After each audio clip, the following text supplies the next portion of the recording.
Hello students, आज हम straight line class 11 का शुरू करने जा रहे हैं। स्ट्रेट लाइन आप लोगों ने क्लास 8, 9, 10 से पढ़ते आए हैं। अगर आप इसको थोड़ा सीरियसली देखेंगे तो हर सवाल आपको समझ में आ जाएगा। स्ट्रेट लाइन ये हम सोच के चल रहे हैं कि स्ट्रेट लाइन, आपको मालूम है कि स्ट्रेट लाइन होता क्या है। कोई भी एक लाइन जो दो पॉइंट के बीच में अगर हम ये लाइन खींचते हैं और ये ए टू बी पॉइंट एक मिनिमम डिस्टेंस को कवर करता है, तो इसे हम स्ट्रेट लाइन कहते हैं। सर समझ में नहीं आया, चलिए ए से बी जाने के लिए हो सकता है 2-3 तरीके हैं। इस तरीके से भी तरीके हैं, ऐसे भी जा सकते हैं, कोई ऐसे भी जा सकते हैं, कोई ऐसे भी जा सकते हैं। तो आपको पता चल रहा है कि अगर तरह तरह का भी वे रहेगा, फिर भी ये जो रास्ता है, ये जो डबल एरो करके हमने रास्ता दिया, this is the shortest distance. The shortest distance you can imagine to reach from A to B, that is the straight line. Straight line का डेफिनेशन हम थोड़ा बाद में डिस्कस करेंगे। क्लास 11 में हमें किस तरह से इसको बताना है। इससे पहले हम कुछ इंपॉर्टेंट फॉर्मूले जो इसमें 10.1 में लगने वाले हैं, इसके बारे में भी डिस्कस कर लेते हैं। ये आप क्लास 9 या 10 में काफी सारे पढ़ चुके होंगे। फर्स्ट है डिस्टेंस फॉर्मूला।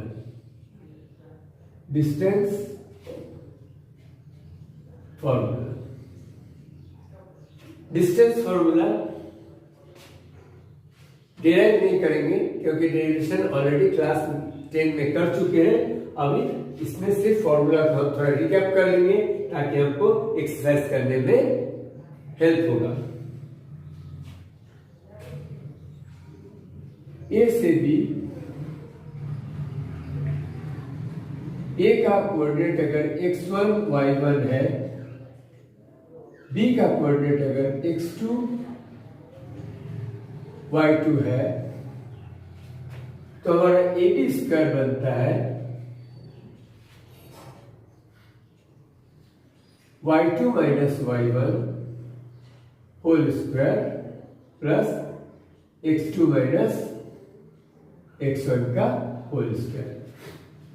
तो ए बी इसका रूट कर लेने से ए बी का डिस्टेंस निकल जाएगा। Second section formula.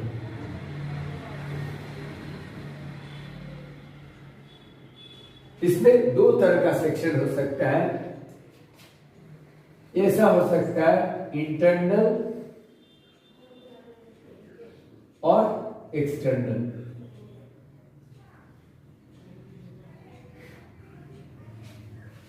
इसका मतलब है अगर ये ए बी लाइन को, इस ए बी लाइन सेगमेंट को कोई पॉइंट पी एक रेशियो में डिवाइड कर रहा है। आप देख रहे हो ये पी पॉइंट क्या कर रहा है, ए बी को ए पी और पीबी में डिवाइड कर रहा है, एपी और पीबी में डिवाइड कर रहा है। तो क्या रेशियो बन गया, एपी इज टू पीबी। ये हमारा रेशियो है। तो ए का अगर कोऑर्डिनेट दी हुई है और बी की भी हमें मालूम है, तो पी का कोऑर्डिनेट किस तरह से हम निकालेंगे। पी का अगर कोऑर्डिनेट x, y है, तो इसका हम किस तरह से निकालेंगे। अगर आपको AP is to PB दी हुई है, समझ लीजिए AP is to PB 3:2 है और x1 y1 दिया हुआ है 3,2 या कुछ भी, और x2 y2 भी B का कोऑर्डिनेट दिया हुआ है। फिर आप P का कोऑर्डिनेट किस तरह से निकालेंगे। ये हो गया आपका इंटरनल। और एक्सटर्नल क्या होगा, अगर ए और बी और एक पॉइंट है पी, पी ए बी को एक्सटर्नली डिवाइड कर रहा है। ये एक्सटर्नली डिवाइड करने का मतलब है, ये पी ए बी को एक्सटर्नली डिवाइड कर रहा है, इसका मतलब है A P is to P B. तो पी पॉइंट अगर ए बी के बाहर में है, if it lies outside of A B on the same line, P क्या कर रहा है, पी इसको एक्सटर्नली डिवाइड कर रहा है, ए बी को पी एक्सटर्नली डिवाइड कर रहा है। इसका फॉर्मूला हम पढ़ेंगे और इसका भी पढ़ेंगे। तो section formula P x comma y, पहला केस में अगर इंटरनली करता है और अगर A P is to P B, हम इस तरह से ले लेते हैं एम इज टू एन, यानी कि ए पी क्या है, ए पी का डिस्टेंस है एन और पी बी का डिस्टेंस है एन। तो इसका फॉर्मूला आप जानते हैं, m into x two plus n into x one by m plus n. और वाई फिर इसी तरीके से बन जाएगा m y two plus n y one by m plus n. If it is dividing the line segment internally और externally बनेगा तो इसी का सेम फॉर्मूला है m x two minus n x one by m minus n comma m y two minus n y one by m minus n. सिर्फ फॉर्मूले में plus के जगह माइनस लग जाएगा, याद करने का तरीका आपको मालूम है। डिस्टेंस फॉर्मूला ये बन गया सेक्शन फॉर्मूला। थर्ड है आपका सेंट्रॉइड। उम्मीद है स्टूडेंट्स आप लोगों को पता है कि व्हाट इज सेंट्रॉइड। किसी भी ट्रायंगल का आप ऐसा ट्रायंगल ले लीजिए। अगर ए बी सी एक ट्रायंगल है तो ए बी सी का जो मिड पॉइंट है मान लीजिए डी, और ए वर्टेक्स से डी को मिलाया तो क्या बन गया, ए डी बन गया ए बी सी ट्रायंगल का मीडियन। इसी तरह ए सी के मिड पॉइंट से अगर बी वर्टेक्स को मिलाएंगे तो ए बी ई बन गया ट्रायंगल का दूसरा मीडियन। और ए बी के मिड पॉइंट से अगर आप सी वर्टेक्स को मिलाते हैं तो सी एफ बन गया ट्रायंगल का तीसरा मीडियन। और तीनों मीडियन जहां पर इंटरसेक्ट करता है, ए पॉइंट मान लीजिए जी, this is the centroid of the triangle. तो सेंट्रॉइड क्या बन गया, the medians of the triangle intersect at that point is called the centroid of the triangle. ठीक है, अब हम इसी का एक शॉर्टकट फॉर्मूला को जानेंगे कि अगर हमें ए का कोऑर्डिनेट दी हुई है x1, y1, बी का कोऑर्डिनेट दिया हुआ है x2, y2 और सी का भी कोऑर्डिनेट दी हुई है x3, y3। तो जी का कोऑर्डिनेट, द कोऑर्डिनेट ऑफ जी ये है सेंट्रॉइड जी का अगर x, y होगा तो हमें इसको कैसे निकालेंगे, बहुत इंपॉर्टेंट है। आपको सिर्फ याद रखना है x1 plus x2 plus x3 by 3 और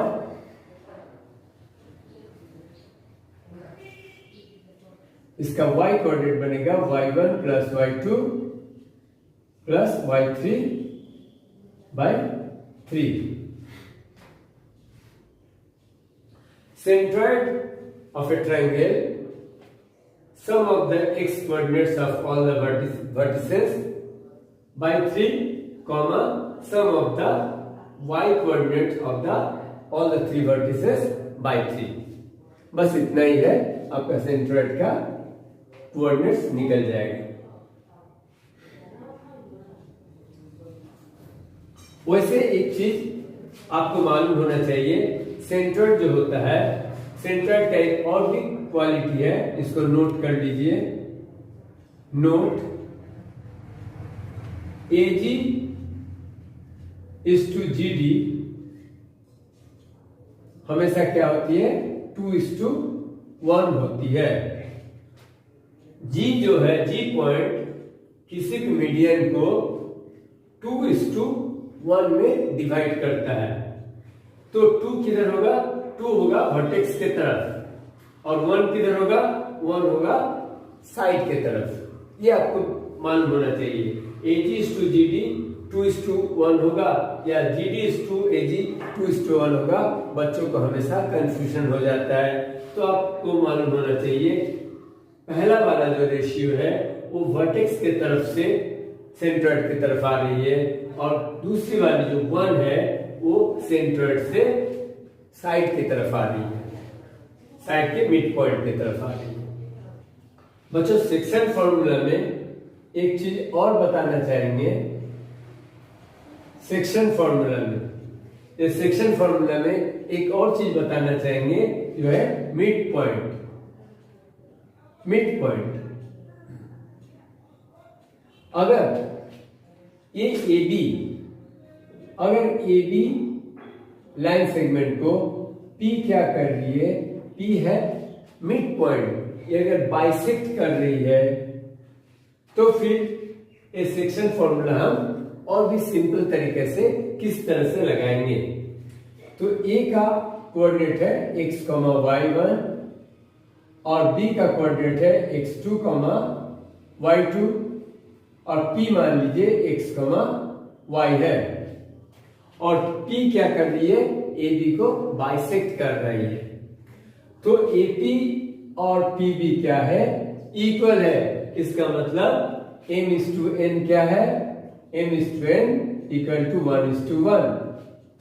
सही बात है, क्योंकि ये तो इक्वल रेशियो में डिवाइड कर रही है।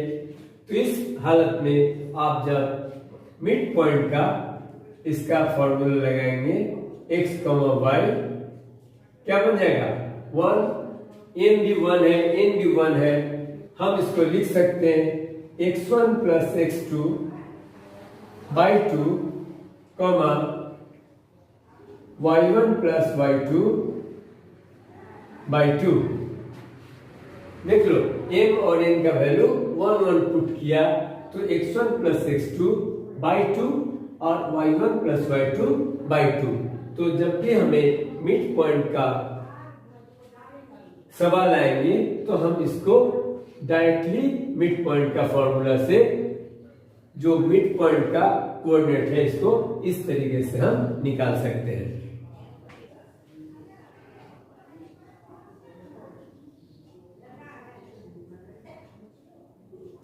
Area of triangle, area of triangle का फॉर्मूला थोड़ा याद करेंगे, थोड़ा तो लंबी है लेकिन याद करना पड़ेगा।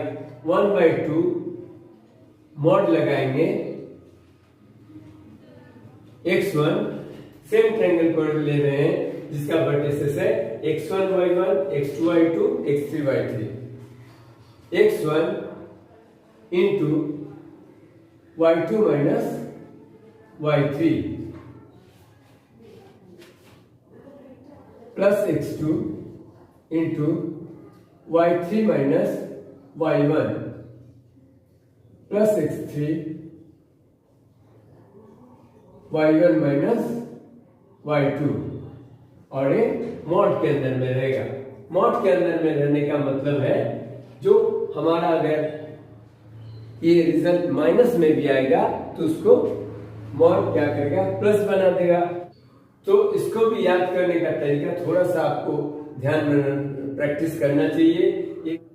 x1 है तो y2 माइनस y3, फिर प्लस में x2 है तो अब y2 नहीं रहेगा, y3 माइनस y1, और फिर x3 है तो y1 माइनस y2। थोड़ा तो इसको दिमाग में रखना पड़ेगा।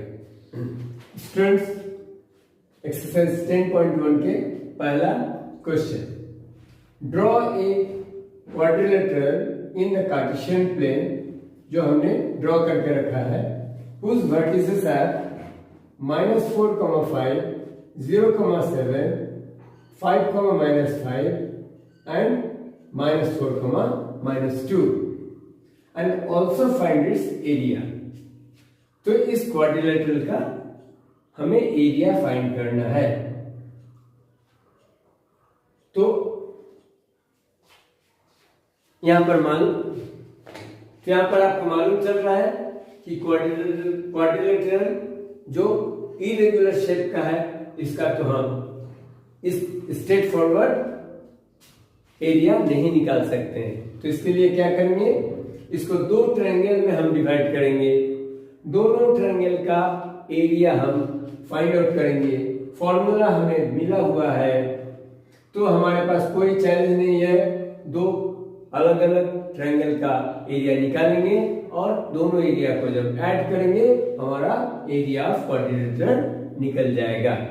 चलिए, बेसिकली ये प्रैक्टिस है एरिया ऑफ ट्रायंगल का सॉल्व करने का।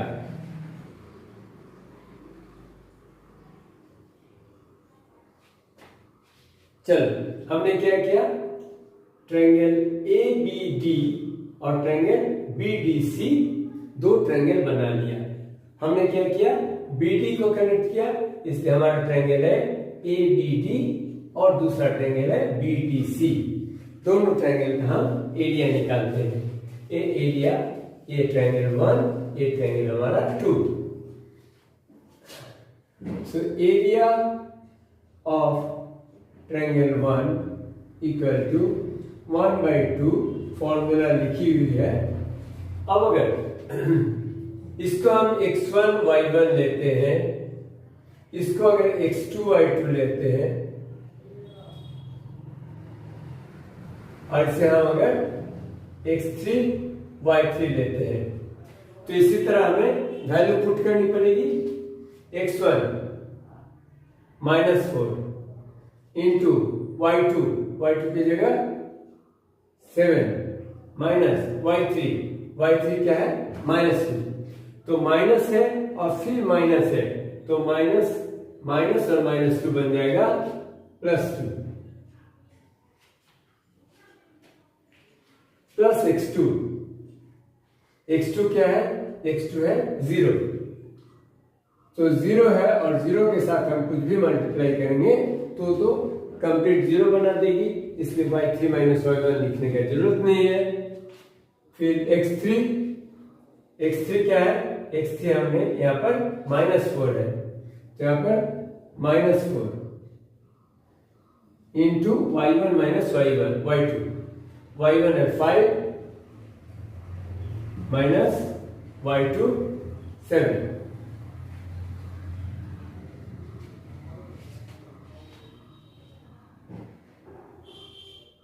(1/2) mod -4 into 9 -4 into -2 (1/2) mod -36 plus 8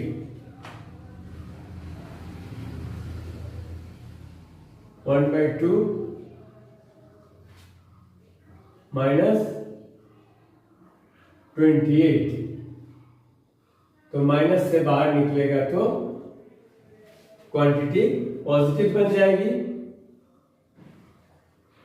बन गया 14 स्क्वायर यूनिट। ये पहला वाला का 14 स्क्वायर यूनिट बन गया। अब देखते हैं सेकंड का क्या बनता है। Area of triangle 2।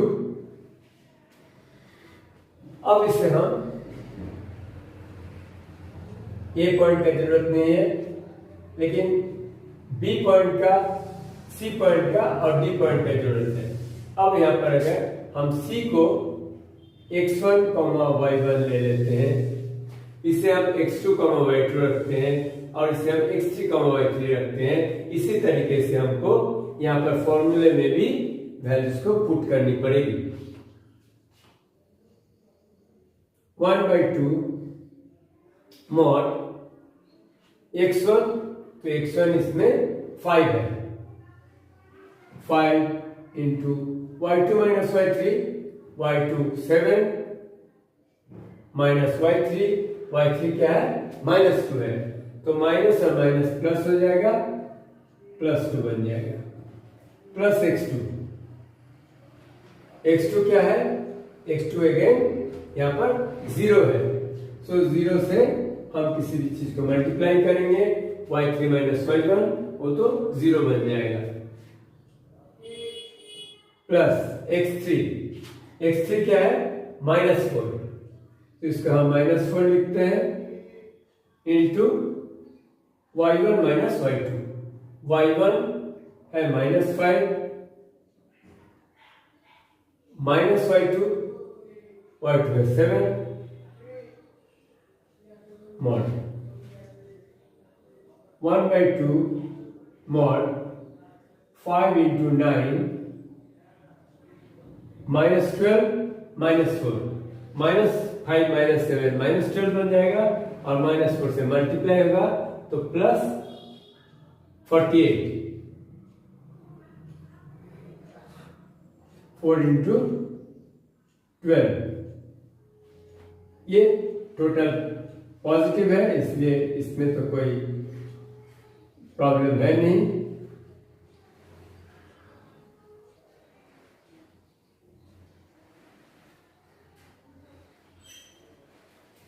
One by two into 8 plus 45 plus 45 90 plus 3 93, सो 93.5, ये क्या हो जाएगा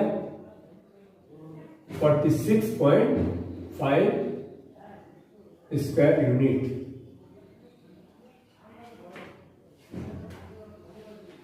ट्रायंगल 1 का बन गया 14 और ट्रायंगल 2 का बन गया 46.5। अब दोनों को ऐड कर देते हैं तो एरिया ऑफ द क्वाड्रिलेटरल निकल जाएगा।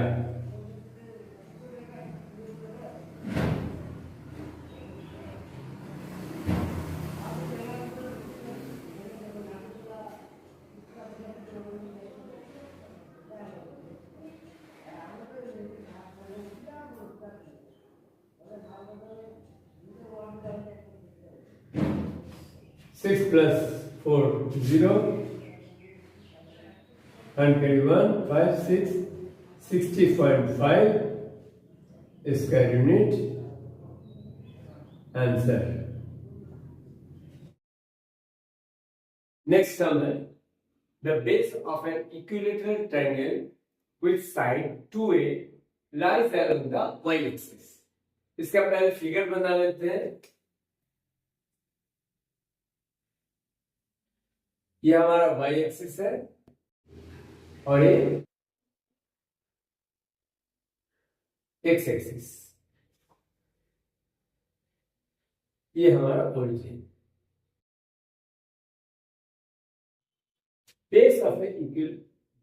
The base of an equilateral triangle with side 2a lies along the y-axis such that the midpoint of the base is at the origin.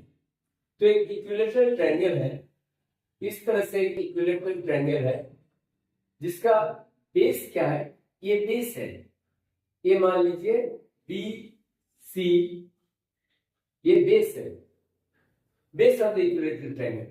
तो ट्रायंगल इस तरह से बनेगा, हमारा ट्रायंगल मान लीजिए ये ए पॉइंट है, तो A B C is an equilateral triangle whose each side is 2a। तो ए 2a दिया हुआ है और ए भी 2a दिया हुआ है, तो इक्विलेटरल ट्रायंगल का तो ऑल साइड्स आर इक्वल, तो ये BC भी 2a बनेगा। तो इसका मिड पॉइंट अगर हमारा O है तो BO कितना हो जाएगा A और OC बन जाएगा A, because it will bisect.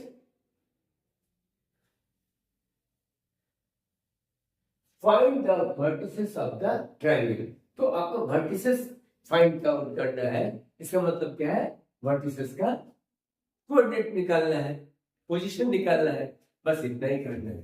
तो प्योरली आपका जो क्लास 9 का कोऑर्डिनेट ज्योमेट्री पढ़े थे उस तरह से आप इसको सॉल्व कर सकते हैं। हमारा पॉइंट है ए, बी और सी। देखिए बी का कोऑर्डिनेट हम देख रहे हैं, बी का कोऑर्डिनेट जो है हमें क्या मिलेगा, बी हमें मिल रहा है ये y एक्सिस पर है। अगर y एक्सिस पर रहता है तो सारा पॉइंट क्या होगा, इसका x कोऑर्डिनेट 0 होगा।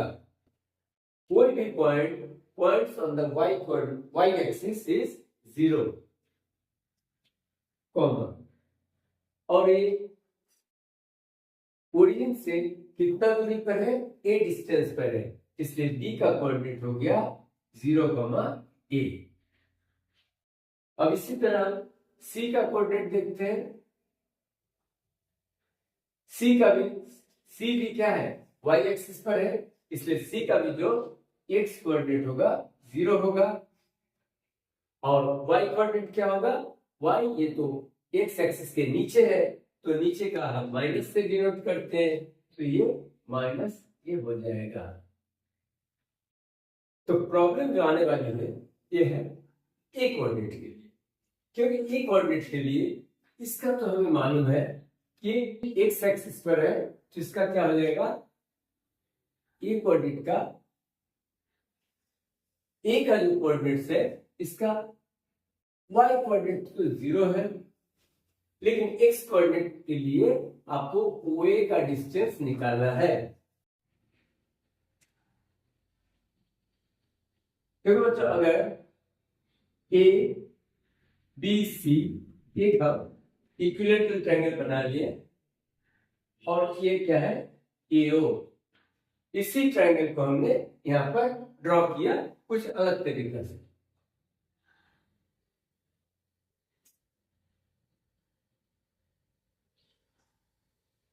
ये 2a है, ये a है, तो AO क्या निकल जाएगा, AO आप पाइथागोरस थ्योरम लगा के AO का डिस्टेंस निकाल लेंगे, क्योंकि ये दोनों ट्रायंगल कॉन्ग्रुएंट बनेंगे तो ये राइट एंगल ट्रायंगल बन जाएंगे। AO equal to root AC square minus OC square, AC square 4a का स्क्वायर माइनस a स्क्वायर, ये आ गया √3a। अब हमें समझ में आ रहा है OA इक्वल टू √3a 0, √3 बन गया इसका x कोऑर्डिनेट और 0 तो इसका y कोऑर्डिनेट। तो हमारा आंसर आ गया 3 वर्टिसेस आर दिस। लेकिन अभी एक ऐसा पॉसिबिलिटी है कि ये जो ए पॉइंट है ये इस तरफ रहे, अगर इसका आप इस तरह से ड्रॉ करते हैं, अगर ABC इस तरह से ड्रॉ करते हैं, इसका ए पॉइंट y एक्सिस के बाएं तरफ है, फिर क्या होगा, फिर एक ही बात होगा, सिर्फ क्या होगा, ए का जो कोऑर्डिनेट है ये माइनस में चला जाएगा। ये जैसे यहाँ पर √3a, 0 है, ए कोऑर्डिनेट ए का ए पॉइंट, ये ए बन जाएगा -√3a, 0। इसलिए इसका दो आंसर आप लिख सकते हैं, एक तो कोऑर्डिनेट ये होगा और 0, a C 0, -a और a -√3a, 0। तो ये रहा हमारा क्वेश्चन नंबर 2। इस लेक्चर में इतना ही, बाकी सवालों को हम अगले वीडियोस में कवर करेंगे। Thank you students.